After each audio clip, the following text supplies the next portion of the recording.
Okay, here's bed 25. It has rhubarb growing in it. So this is the rhubarb plant. My neighbor had given me a big leaf that had a little bit of root on the bottom, so I put it in the ground, and luckily I was able to grow rhubarb. I'm growing it in one of my 4x3 beds so that it stays contained, and I know it's here. My 4 foot by 3 foot is about 1.2 meters by 0.91 meters. I looked it up. That's the one I have memorized. The rhubarb will do great here. It shouldn't have any trouble. I decided to put it here because it's in front of my caraway and my tarragon, and they are very low maintenance plants. There is nothing I really have to do with either one of them except come through and get rid of the stalks from the prior year, do a little bit of weeding, and they pretty much will take care of themselves, and the rhubarb will too. This is rhubarb's first year. Now, I did grow some rhubarb inside, but my neighbor gave this to me before I had started those seeds. I had put a little bit of straw down, not much. I will put more down as soon as I'm done with this. This bed has a lot of thistle in it.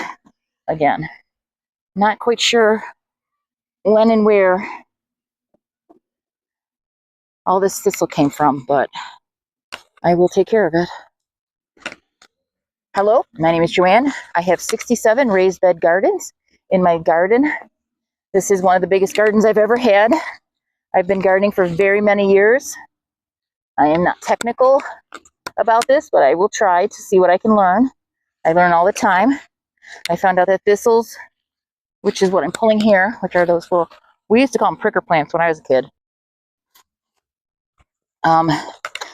will spread through the rhizomes.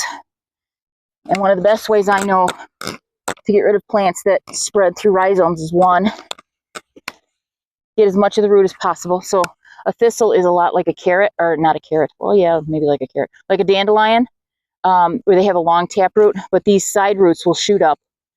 And you can see this one's a little thicker, will shoot up more. So if you don't get all the roots out, you're going to get more thistles. So what I want to do is I want to garden my weeds based on exhaustion.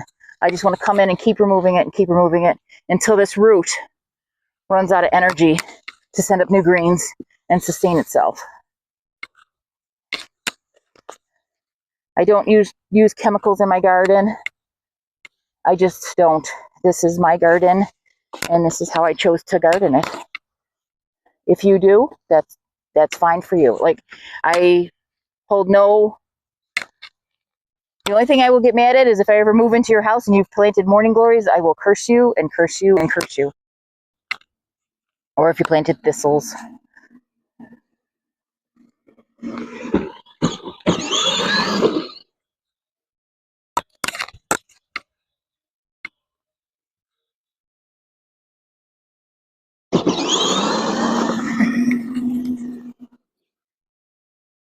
Okay, so one thing I always have getting rid of in my garden, sound is on, good, is volunteer plants. So this may be my rhubarb bed, but this is a perfectly good growing kale. Now, do I get rid of it? Well, I think so. I have a lot of kale that's perennialized in the bed next to me that seeds every year. It's doing a great job. But a lot of gardeners out there are probably like me when it comes to weeds. When you see something like this and you go, oh, I could grow more of that. I don't want to, because I don't want to take away the nutrients from the plant that I do want to grow. And this is going to be my first time actually growing my own rhubarb. So I think I am going to say goodbye, kale. It's a pretty purple kale too. Got a really nice stalk to it. It's good right now. It's not too earthy.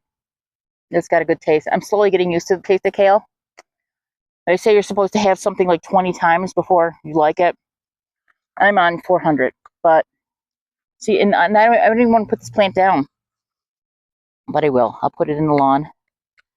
There's probably kale growing in the lawn, which is fine. So this stalk is done. It doesn't need this anymore. I'm going to get rid of that. And this is growing up some nice rhubarb. So I have this rhubarb. This, I don't know what this variety is. I got it from my neighbor. She's been growing it for a long time. And I want to thank her for that. I did start one in the house before I knew that she was going to have some roots for me. I didn't know she was going to be digging up her and working on the weeds in her bed, and that's when she came across the extra rhubarb. And we didn't even know if it was going to make it. It had such a little root. So I'm just going to plant this one back here. Well, actually, I think I have more room on the other side.